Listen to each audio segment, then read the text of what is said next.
함께 하나님의 말씀을 보겠습니다. 함께 나눌 하나님의 말씀은 전도서 1장 1절부터 11절까지의 말씀입니다. 제가 갖고 있는 구약 성경 948페이지 전도서 1장 1절부터 11절까지의 말씀입니다.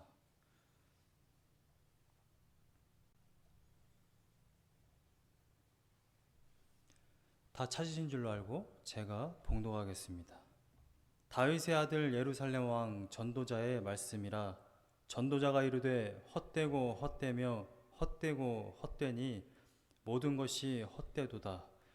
해 아래에서 수고하는 모든 수고가 사람에게 무엇이 유익한가? 한 세대는 가고 한 세대는 오되 땅은 영원히 있도다. 해는 뜨고 해는 지되 그 떴던 곳으로 빨리 돌아가고 바람은 남으로 불다가 북으로 돌아가며 이리 돌며 저리 돌아 바람은 그 불던 곳으로 돌아가고 모든 강물은 다 바다로 흐르되 바다를 채우지 못하며 강물은 어느 곳으로 흐르든지 그리로 연하여 흐르느니라. 모든 만물이 피곤하다는 것을 사람이 말로 다 말할 수는 없나니 눈은 보아도 족함이 없고 귀는 들어도 가득 차지 아니하도다. 이미 있던 것이 후에 다시 있겠고 이미 한 일을 후에 다시 할지라.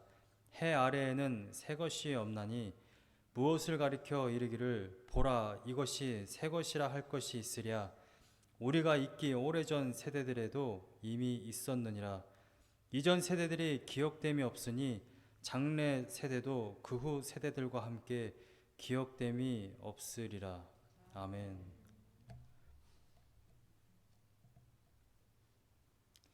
지난주에 전도서를 개관하면서 이렇게 말씀드렸습니다. 성경에 지혜 문학이 3권 있다. 욥기, 전도서, 잠언입니다. 말씀드린 대로 욥기는 우리 인생에 왜 고통이 있는가에 대해서 분명하고 확실하게 말해주는 지혜 문학입니다.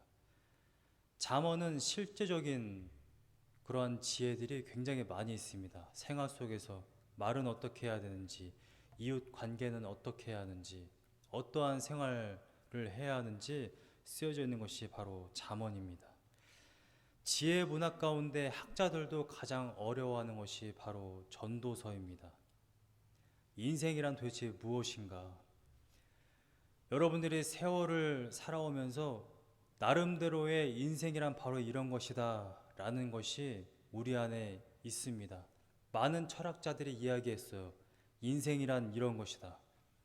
많은 TV의 강연자들, 자신들이 똑똑하다고 자부하는 이들이 담대하게 TV에 나와서 인생이란 바로 이런 것이다 이렇게 쉽게 이야기해왔습니다. 문제는 다들 다른 답을 가지고 있었다라는 거예요. 성경은 단 한 가지만 이야기합니다. 인생이란 도대체 무엇인가에 대해서 오늘 본문은 전도자가 이렇게 이야기합니다. 인생은 모든 것이 헛되다.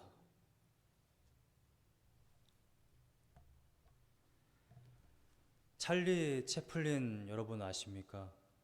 미국의 굉장히 유명한 코미디언이 있습니다. 굉장히 오래전 사람이더라고요. 1920 몇 년도에 활동했던 것 같아요. 정확하게는 기억이 나지 않습니다만. 찰리 채플린의 말이 기억이 납니다. 영어 원문은 이렇게 되어 있어요.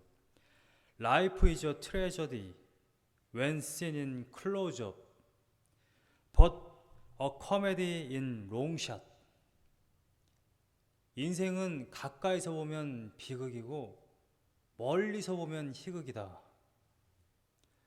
찰리 채플린이 출연했던 영화, 또 본인이 감독했던 영화를 보면 코미디를 그 상황을 연출하기 위해서 이러한 장면들이 있습니다. 제가 기억나는 것 중에 하나는 이거예요. 3명의 어른 남자가 있습니다. 가운데 있는 남자가 한 아이를 안고 있어요.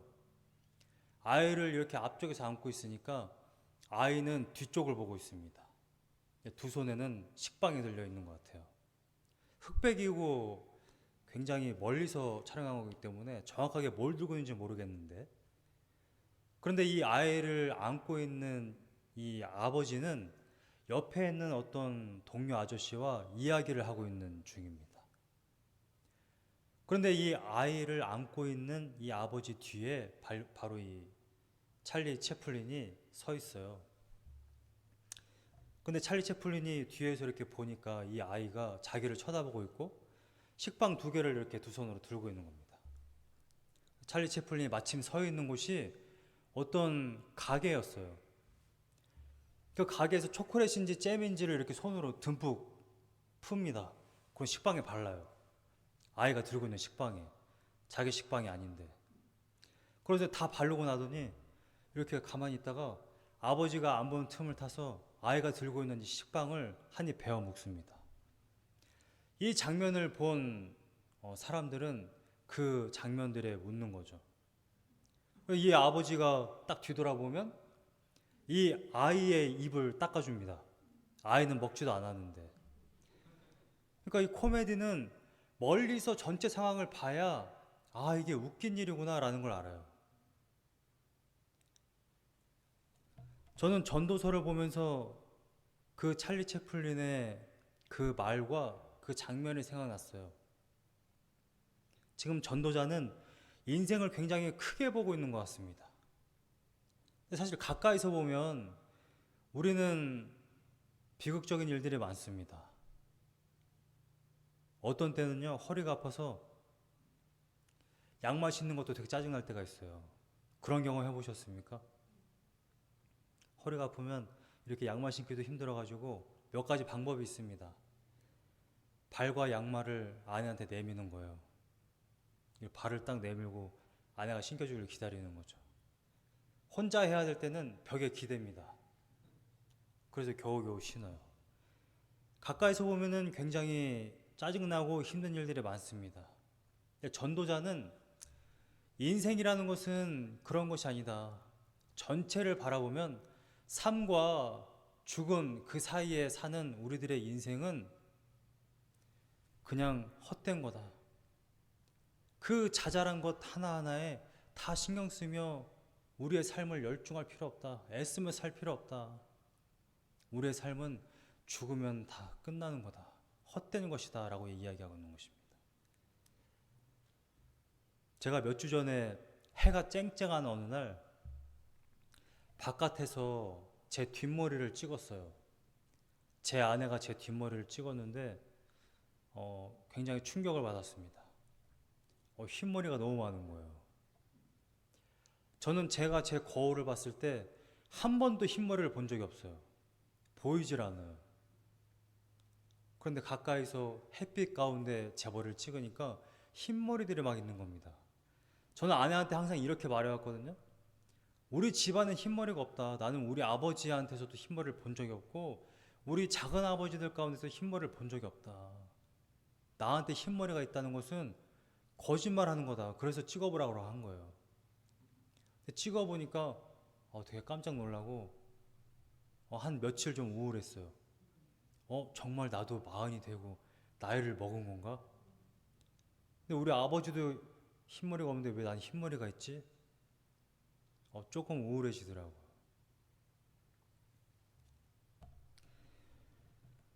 근데 우리는 인생을 좀 크게 볼 필요가 있습니다. 크게 봐야 진짜가 보여요. 우리가 등산을 할 때에도 나무 하나하나 보고 있으면 이 산 전체가 어떻게 생겼는지 모릅니다. 맨 위에 올라가서 산 전체를 봐야 산이 이렇게 생겼고 길이 이렇게 생겼구나. 제가 켄터키 여기 서던에 입학할 때부터 따지면 켄터키의 산지, 이 루이빌의 산지가 꽤 됐어요. 8년 정도 된 것 같습니다. 8년을 살았는데 64번, 265, 264를 구분을 못 하겠는 거예요. 참 희한한 게 264도 계속 달리다 보면 같은 자리를 돌게 돼 있어요.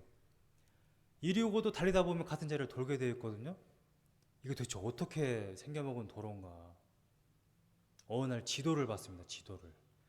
지도를 보니까 264 동그라미, 그 바깥에 265 동그라미 이렇게 돼 있더라고요. 거기에 64번 걸쳐 있고 65번 걸쳐 있어요. 그래서 265 타고 가면 결국 만나는구나. 돌아가더라도 도로 잘못 가서도 뭐 괜찮다. 다시 265 타거나 264 타면 돼. 다시 원점으로 갈 수 있어. 그게 보이는 겁니다. 많은 사람들이 나름대로 인생이 무엇이다라고 정의를 합니다. 근데 전도자는 성경, 이 진리를 통해서 우리한테 확실하게 말해주고 있어요. 인생은 헛되다. 근데 전도서를 읽으면 읽을수록 이것이 정말 진리라는 것을 믿고 이 말씀을 묵상하면 묵상할수록 너무 충격적이고,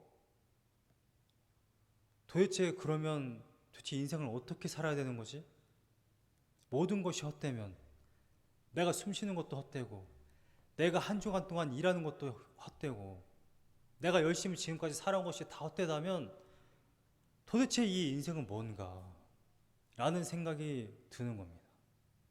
여러분도 그런 생각이 들지 않겠습니까?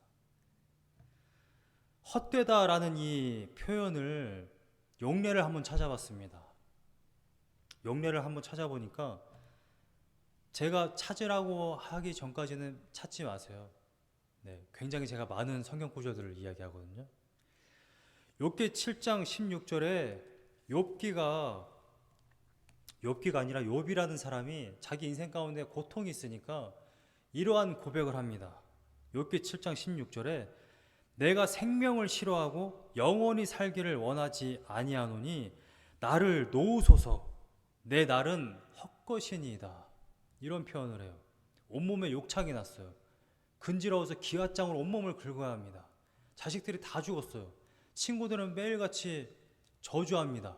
차라리 하나님을 저주하고 죽어라. 아내는 도망갔어요. 이 인생을 어떻게 살아갈 수 있겠습니까? 너무나도 고통스러운 인생이잖아요. 그래서 욥이 이렇게 표현하고 있는 겁니다. 내 인생은 헛것이다. 차라리 저를 죽여주시옵소서. 또 다른 용례를 보니까 다윗이 이러한 고백을 합니다. 시편 39편 11절에 주께서 죄악을 책망하사 사람을 징계하실 때에 그 영화를 좀먹음같이 소멸하게 하시니 참으로 인생이란 모두 헛될 뿐이니이다. 여기서 인생이 헛되다라고 말하고 있는 것은 범죄함으로 인해서 그 죄값 때문에 인생이 너무나도 헛되다라는 거예요.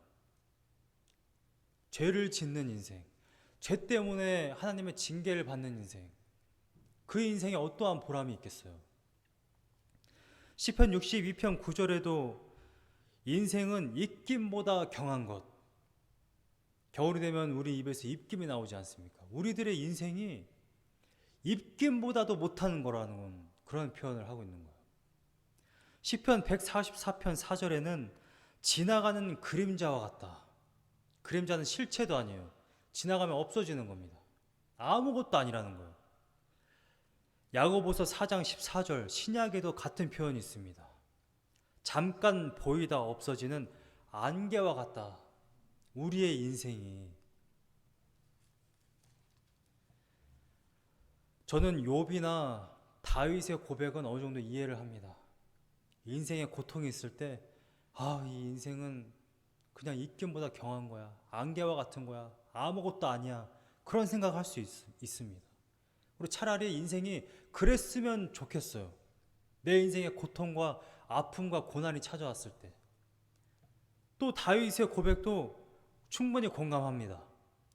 내가 죄를 저질러서 그 죄 때문에 나의 온몸이 짓눌리는 듯이 고통스러울 때, 감히 하나님을 쳐다볼 수 없을 때, 그 죄값을 치르고 있는 그러한 인생을 살 때, 그 인생이 얼마나 하루하루가 고통이겠습니까? 그래서 인생은 헛되다, 입김이다, 숨과 같다 라는 표현을 할 수 있습니다. 그런데 욥과 다윗은 인생의 고통, 아픔, 죄 때문에 그런 고백을 하고 있어요. 그런데 솔로몬은 이 세상 누구보다 지혜로웠고 부귀영화를 누린 사람, 여자 한 사람 때문에 만족을 못해서 1000명의 아내를 둔 사람, 누릴 수 있는 모든 것을 누렸고 모든 권력을 가졌던 사람, 기쁨과 희락이 넘쳤던 삶을 살았던 그 사람이 이런 이야기를 하고 있습니다. 인생의 모든 것이 헛되다. 이것은 충격으로 다가올 수밖에 없습니다. 전도서 오늘 본문 1절부터 11절까지 준비하는데 정말 고통스러웠어요. 너무 오랜만에. 장르가 시인 것도 그렇고 본문도 힘들고. 제가 제 아내한테 어제 그랬습니다. 여보, 설교 원고를 3번째 썼는데 다시 갈아엎었다는 겁니다. 3번째. 근데 제가 어제 밤 새벽 2시까지 또 한 번 다시 썼어요. 정말 힘들더라고요, 전도서. 인생이 헛되다. 도대체 어떻게 해야 되는 건가? 제가 오늘 본문의 제목을 이렇게 정했습니다. 오늘 본문의 3절과 9절에 보면 이런 표현이 있어요. Under the sun, 해 아래에서. 3절을 유심히 보면은요, 이러한 질문을 합니다. 영어 성경은 퀘스천 마크가 되어 있어요. 해 아래에서 수고하는 모든 수고가 사람에게 무엇이 유익한가? 해 아래에서라는 표현은 모든 인간은 해 아래에서 삽니다. 그래서 인생을, 우리가 살아가는 이 모든 삶을 시적으로 지금 표현하고 있는 것이죠. 해 아래에서 사는 사람, 그리고 그 모든 사람들이 행하는 모든 수고, 여기에 대한 수고는 단순히 노동만 이야기하고 있는 것이 아닙니다. 우리가 손가락 하나 움직이는 거, 숟가락을 들어서 밥 하나 먹는 거, 우리가 걸어가는 거, 이 모든 것이 무엇이 유익하냐? 여러분, 한 주간 사시다가 오늘 여기 이 자리에 만났습니다. 여러분, 한 주간 동안 어떤 유익이 있으셨습니까? 하루 동안 장사를 하시는 분들은 장사를 하면서 이윤을 남겨야 돼요. 그게 당연한 겁니다. 이윤을 못 남겼으면 우리가 어떠한 생각이 듭니까? 헛된 하루를 살았구나. 헛된 하루를 살아버리면 공허함과 힘이 배가가 되고, 저는 평생 동안 살아오면서 제가 남기고 싶은 것 하나가 있습니다. 어려서부터 지금까지 빼놓지 않고 나는 이걸 꼭 남겨야 돼 라고 생각하면서 사는 그러한 것이 있어요. 그게 뭐냐면 먹는 겁니다. 먹는 거. 이 말을 잘 아마 이해 못 하실 거예요, 여러분들은. 저는 어려서 젖을 잘 못 먹었대요. 근데 이 분유도 잘 못 먹었다고 해요. 저희 어머니 말씀으로. 어려서부터 굉장히 약했고 체중이 굉장히 적었습니다. 근데 반면에 저희 가족들은, 저희 누나도 그렇지만 통뼈에 뭐 다들 잘 자랐어요. 그리고 교회의 형들이 다 등치가 엄청 좋습니다. 제 아내 쪽에 있는 형님들도 뭐 키 다 180이 넘고 뭐 힘이 장사예요. 저희 이모부는, 저희 아내 쪽에 큰 이모부님은 아직도 밥을 대접으로 드세요. 이게 한 그릇입니다. 한 그릇. 밥통에 밥을 하면 밥통 절반이 한 끼에 없어지는 집안이에요. 팔이 정말 이만합니다. 나이가 70세가 넘으셨는데. 저는 어려서부터 남자는 남자답고 싶었고 강해지고 싶었고 좀 덩치가 커지고 싶었어요. 저는 밥을 먹으면 밥이, 제가 느끼는 바로는 밥이 전부 다 그냥 화장실로 가요.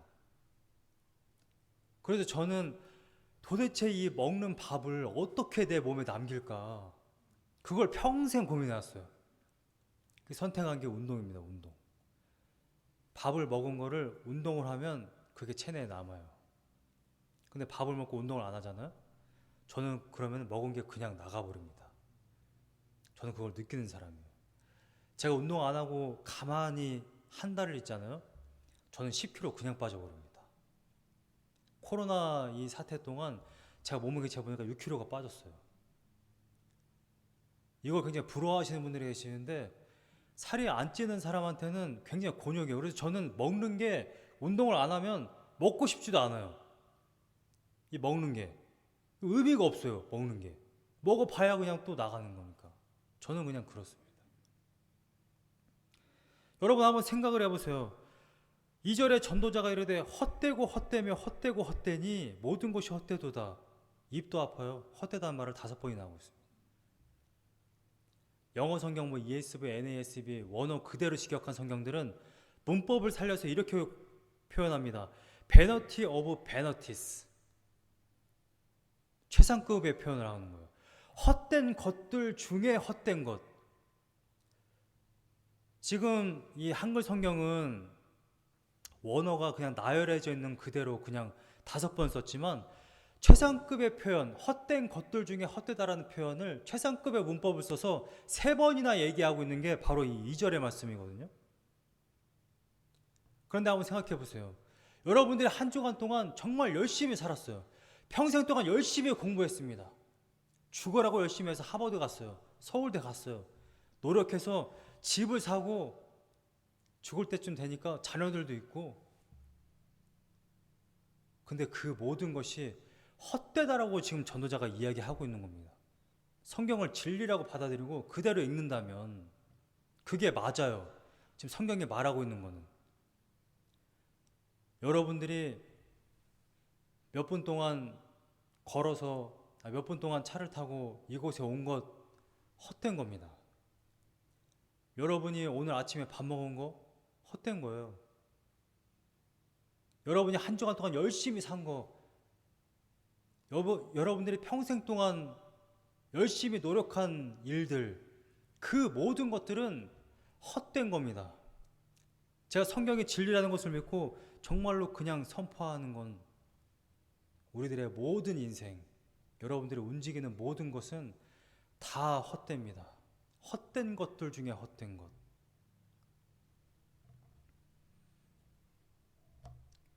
구체적인 예를 들면서 전도자가 이어서 이야기합니다.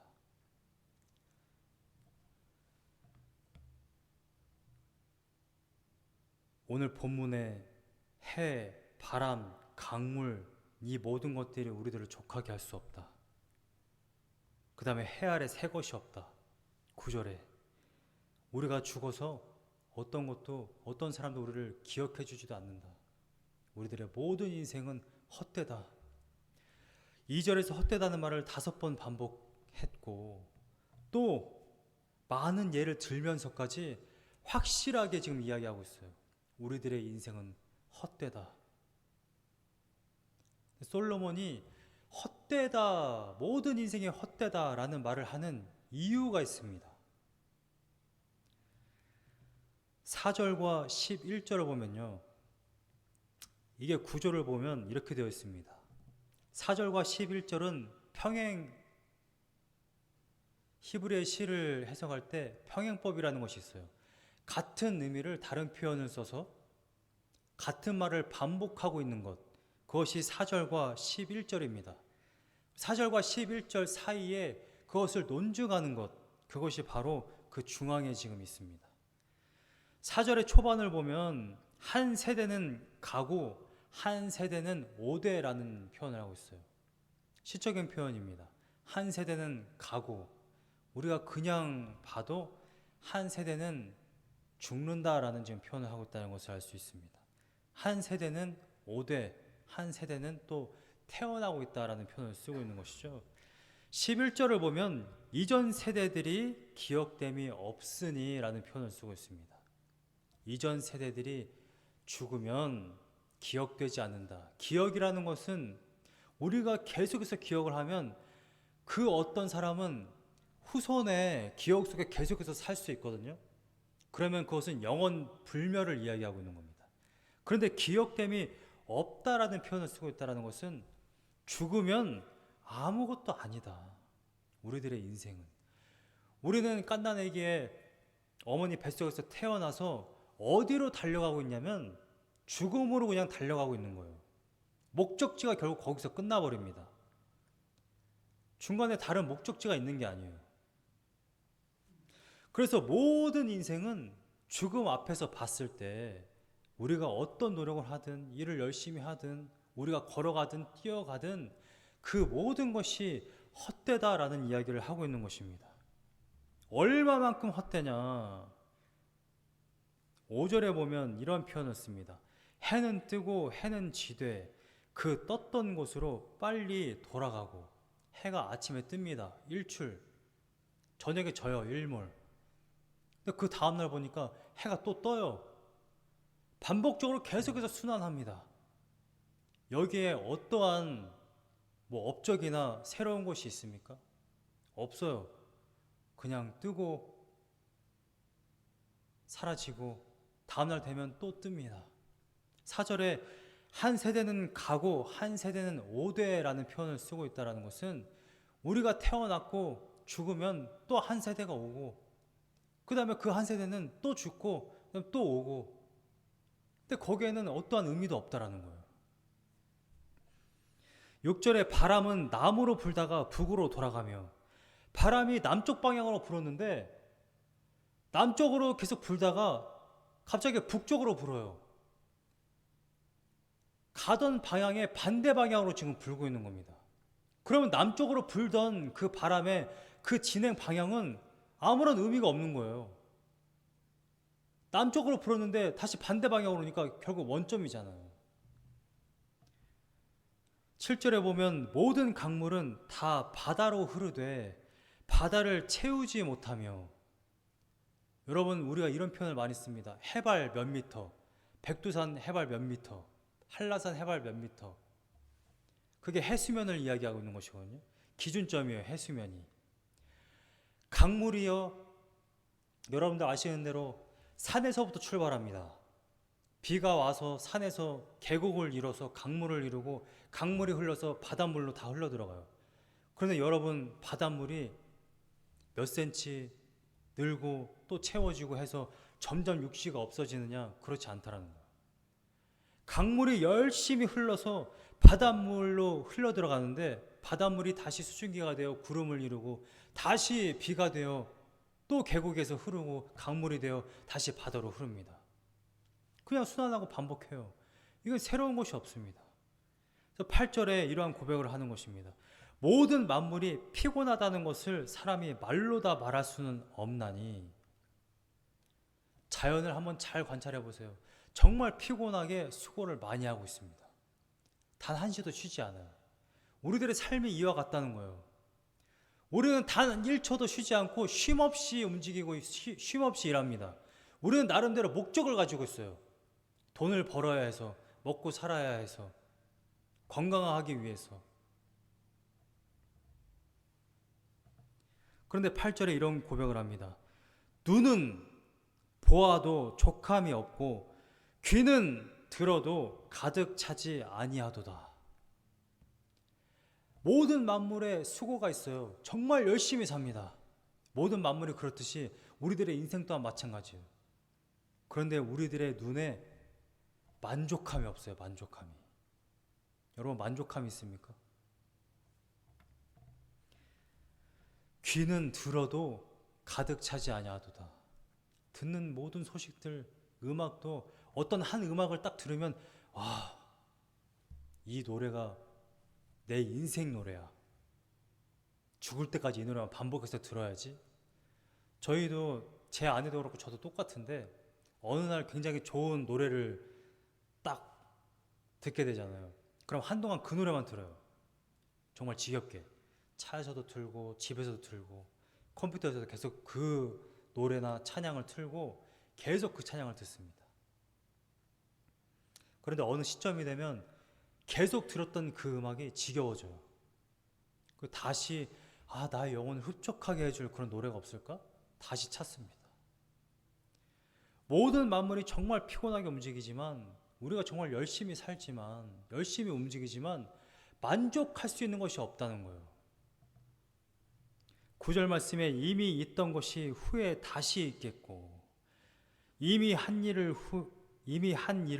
후에 다시 할지라. 그래서 해 아래에는 새 것이 없나니. 제가 신학교에 들어와서 가장 많이 들은 성경 구절이 이겁니다. 해 아래에는 새 것이 없나니. 이 말을 어떤 분들이 어떤 맥락에서 이런 이야기를 하냐면, 설교를 가지고 이런 이야기를 하는 거예요. 해 아래 새 것이 없어. 우리는 그냥 예수 그리스도 복음을 전하는 거야. 해 아래 새 것이 없어. 스펄전 목사님도 이 이야기를 굉장히 강조합니다. 새로운, 여러분들이 말씀을 들었는데, 와, 오늘 목사님 설교 정말 새롭네. 어디서 들어본 적이 없는 설교야. 그러면 거의 100% 이단이에요. 분명히 예수 얘기를 해야 되거든요. 근데 막 새로운 얘기를 해. 막 김창호 교수님이 했던 이야기 같은 거 막 가지고 와가지고 막 되게 막 재밌게 이야기를 해요. 우리는 그냥 들었던 이야기를 계속 듣는 거잖아. 근데 우리는 지겹지가 않아요. 예수 그리스도 얘기를 들으면 새 힘이 계속 나죠.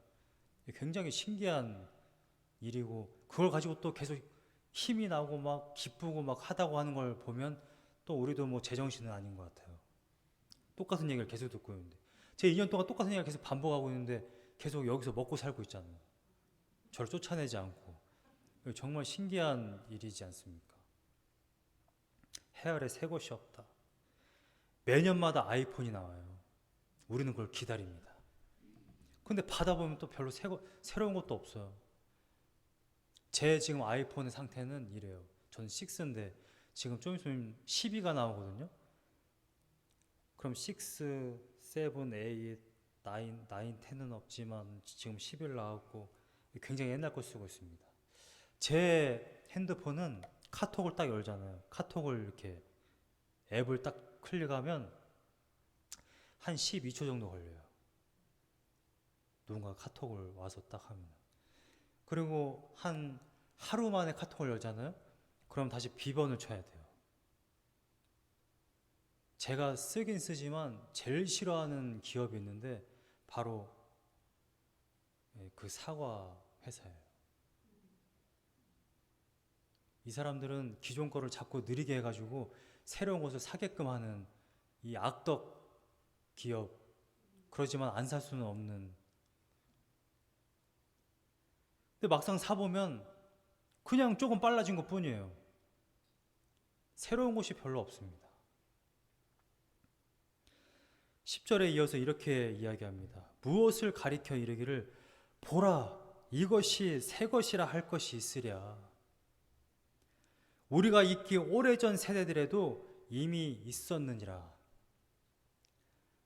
여러분, 이 전도자가 이야기하고 있는 초점은 사실은 아이폰 같은 걸 이야기하고 있는 건 아닙니다. 제가 고등학교 다닐 때는 삐삐라는 걸 들고 다녔어요. 여러분들은 아마 아실 거예요. 요즘 세대들은 모르지만.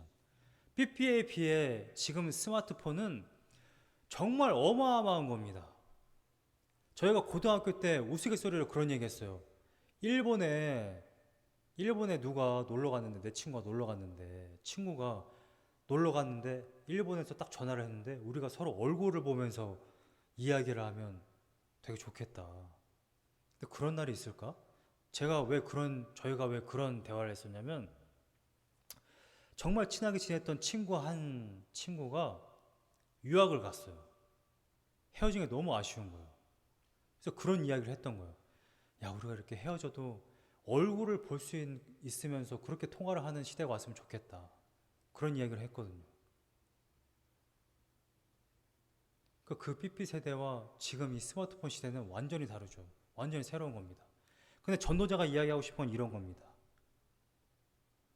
그때도 우리는 그런 걸 꿈꿨어. 지금도 마찬가지라는 거예요. 우리가 원하는 건 좀 더 관계를 그렇게 잘 하는 거, 좀 더 새로운 거. 좀 더 편해지는 거. 그래서 우리는 조금씩 편해졌고 조금씩 새로워졌지만 우리들의 마음 자세는, 우리들의 인생은 근본적으로 옛날 할아버지 할머니 세대나 지금이나 별다를 게 없다라는 거예요. 그런데 무엇을 가리켜 이르기를 보라 이것이 새 것이다. 봐봐 내가 죽도록 열심히 수고했어. 일주일 동안 열심히 살았어. 그래서 내가 이 새로운 것을 창출했어. 봐봐 나의 인생이 완전히 달라졌어. 할 것이 있느냐, 이걸 말하고 있는 겁니다. 11절에 이전 세대들이 기억됨이 없으니 장래 세대도 그 세대들과 함께 기억됨이 없으리라. 저희 아버지는 저한테 있어서 증조 할아버지, 그분은 아마 기억하고 계실 수 있어요. 이름, 뭐 그분의 얼굴, 그분이 하셨던 행동. 저는 사실 저의 할아버지도 모릅니다. 제가 너무 어렸을 때 돌아가셨기 때문에. 저는 산소에 가면 저분이 증조 할아버지, 여기 할아버지, 증조 할아버지, 저기 고조 할아버지, 고조 할아버지, 할아버지 이런 식으로는 알아도 증조 할아버지 어떻게 생겼는지, 어떤 삶을 사셨는지 전혀 알지 못합니다. 100년도 채 되지 않은 세대가 거치면서 우리는 그 전 세대가 뭘 했는지도 기억하지 못해요. 제가 한번 그런 기억을 한번 더듬어 봤어요. 제가 살아오면서 가장 획기적인 사건은 사실 88 올림픽이거든요. 제가 기억하기로 제가 초등학교 3학년 때인가 4학년 때입니다. 제가 기억하는 건 이거예요. 학교로 가는데 어느 날 이 4차선 도로에 차들이 안 다니고 좀 기다리니까 큰 어떤 퍼레이드 카 같은 거에 호돌이 탈을 쓴 사람이 거기에 서서 막 이렇게 손 흔드는 그러한 장면이 기억이 납니다. 원래 학교 가는 길에 대부분 이러한 느낌만 있었어요. 거의 매일같이 코가 매운 그런 느낌만 있어요. 나중에 생각해보니까 그 시절은 맨날 최루탄 쏘고 뭐 전두환 때문에 맨날 데모하고 그랬던 시절이었던 것 같아요. 맨날 학교 가는 길이 막 코 맵고 막 그런 경험이 있었는데 어느 날 호돌이가 지나갔던 그런 인상적인 경험이 있습니다. 한번 기억을 더듬어 봤습니다. 88 올림픽 때 성화봉송을 누가 했더라? 여러분 기억하십니까? 당장 한 2년 전에 우리나라 평창 올림픽 있었어요. 평창 올림픽 때 성화봉송 누가 했는지 기억하십니까? 네, 2년 전이기 때문에 기억을 하시죠. 근데 저도 기억을 못했어요. 찾아봤습니다, 제가 어제. 평창 올림픽 때 누가 성화봉송을 했더라? 가물가물한 거예요. 네, 공항에서 받은 사람 김연아, 마지막에 불 붙인 사람 김연아였어요. 88 올림픽 때 성화봉송 한 사람은 손기정이라는 사람이었어요. 근데 저는 나중에 알았지만 그 사람이 뭐 하는 사람인지도 몰랐어요. 그걸 찾아보고서도. 우리들의 인생이 그와 같다라는 것입니다. 여러분들이 죽고 10년, 20년 지나면 우리들의 후대들은 여러분들을 기억하지 않아요. 그렇게 덧없는 인생이 바로 우리들의 인생입니다. 근데 마치 봐라, 내가 한 주간 동안, 내가 일생 동안 이것을 했어. 내가 새로운 것을 만들었어. 이렇게 말할 수 없다라는 것입니다. 10절 말씀에.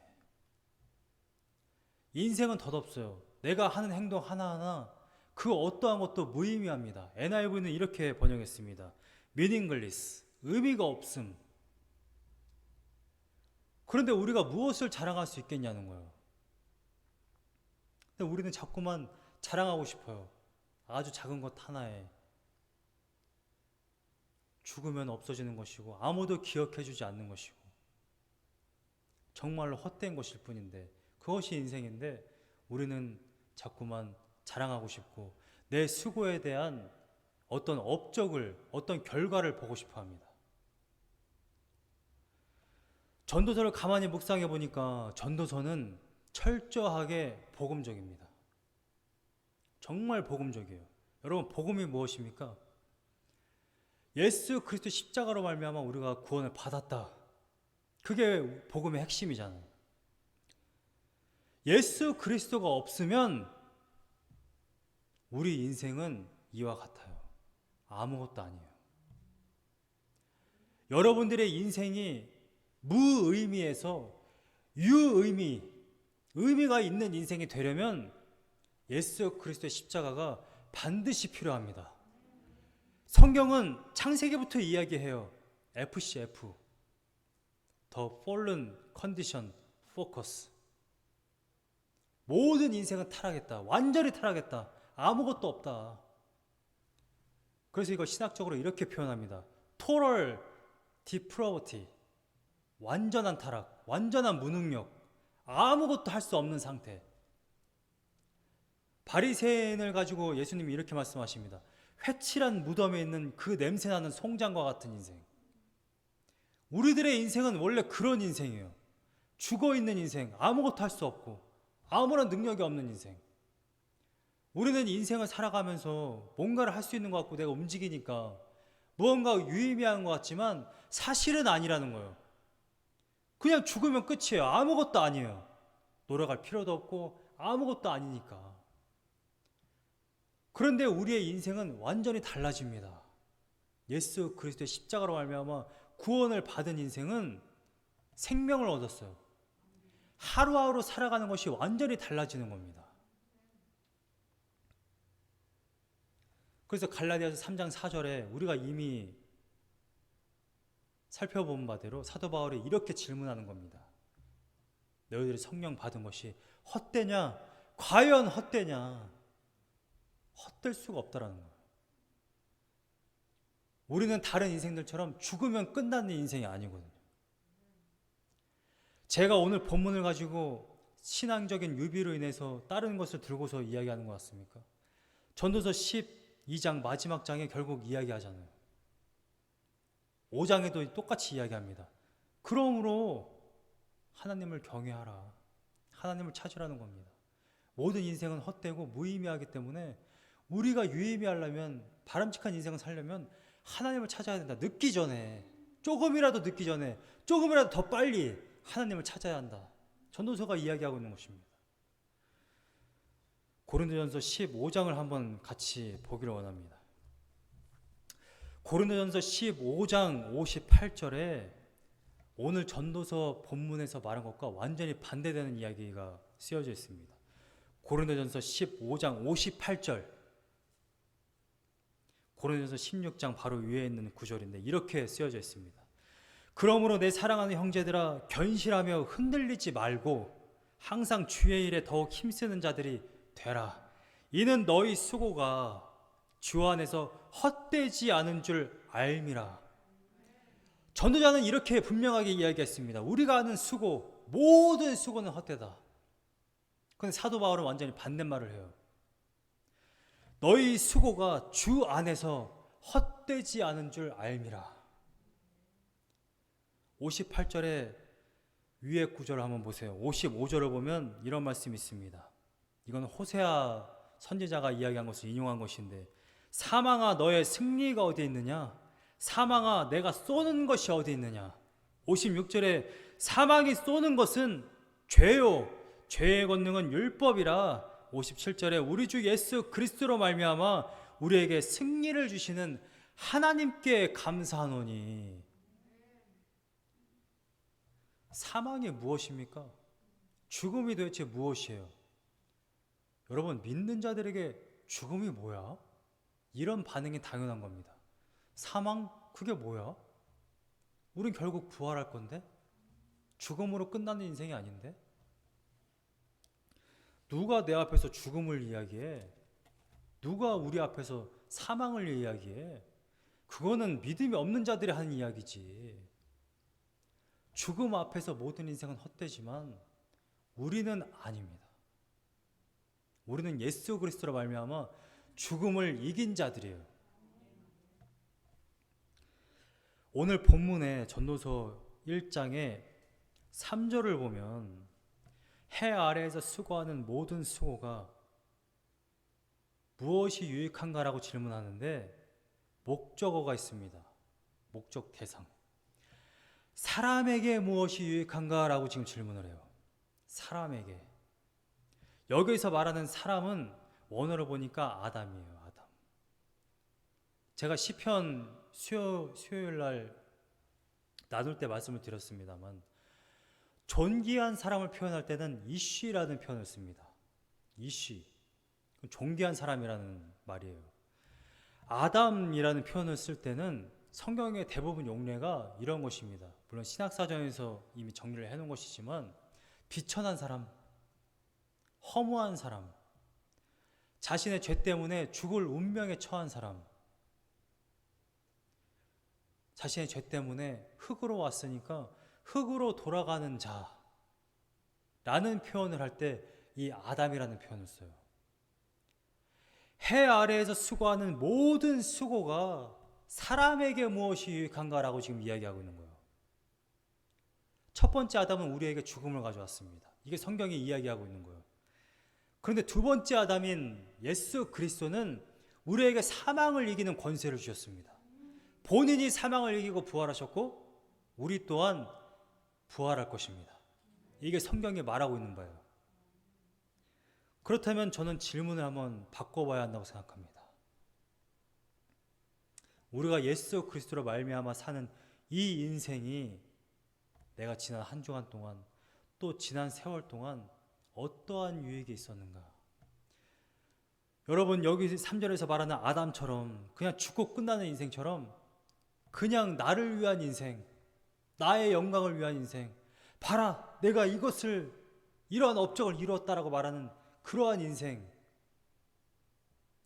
인생을 여전히 살고 있다고 한다면 여러분 죽으면 아무것도 아닌 인생, 여전히 그 인생을 사시는 거예요. 그런데 우리가 예수 그리스도로 말미암아 새로 산 인생, 성령으로 거듭난 인생이라고 한다면 우리의 인생은 이제 완전히 달라지는 것입니다. 하나님을 경외하는 삶으로 완전히 바꿔지는 것이죠. 전도서가 이야기하고 싶은 핵심이 바로 그것입니다. 오늘날 우리는 코로나 바이러스라는 지금까지 보지 못한 어떤 팬데믹 현상, 물론 기존에도 있었죠. 흑사병이라든지 전 세계적인 전염병 때문에 많은 사람들이 죽은 그러한 일이 있었습니다. 우리 인생에는 계속해서 이러한 일들이 있을 수 있어요. 전 세계적인 전염병, 걸리면 죽을 수 있는 질병, 또 개인적으로 암에 걸릴 수도 있습니다. 존 파이퍼 목사님 말씀하신 것처럼. 또 정말 아름다운 곳에 놀러 갔더니 쓰나미 때문에 죽고 고통당하는 그러한 인생도 우리 안에 있을 수도 있어요. 그런데 그 모든 인생 가운데 우리는 다른 사람들과 서양 사람들과는 다른 우리 안에 그러한 인생이 있습니다. 우리가 코로나 바이러스 정중앙에 있든 암에 걸렸든 재난 가운데 있든 우리는 하나님이 함께 하신다라는 거예요. 예수 그리스도가 우리를 대신해서 십자가에 달려 돌아가셨다라는 것입니다. 죽어도 죽는 게 아니잖아요. 코로나 바이러스 우리는 여전히 우리도 최선을 다해 조심해야 합니다. 마스크를 써야 하고 손 소독을 해야 합니다.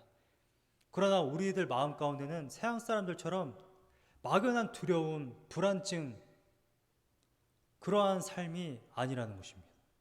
어떠한 상황 가운데서도 우리는 예수 그리스도의 그 은혜 때문에 기쁨과 감사함으로 내가 바이러스가 있는 세상이든 내가 지금 암에 걸렸든 나의 인생이 너무나도 슬픔과 고통과 사채빚과 너무나도 힘든 그러한 삶이 있을지라도 우리는 하루하루 하나님을 경외하며 하루하루 너무나도 소중하게 복되게 이 인생이 선물인 줄 알고 너무나도 귀하게 살아가야 하는 인생인 것입니다. 서양 사람들은 인생이 그들도 알아요. 전도자가 이야기한 것처럼 결국 죽으면 끝이야. 그러니까 염세주의, 허무주의에 빠지거나 아니면 아싸리 쾌락주의에 빠져서 오늘도 한잔하자. 정말 기가 막힌, 우리나라는 모든 국민이 다 술을 마시는 것 같아요. 모든 국민이. 그게 너무나도 자연스러운 것 같아요.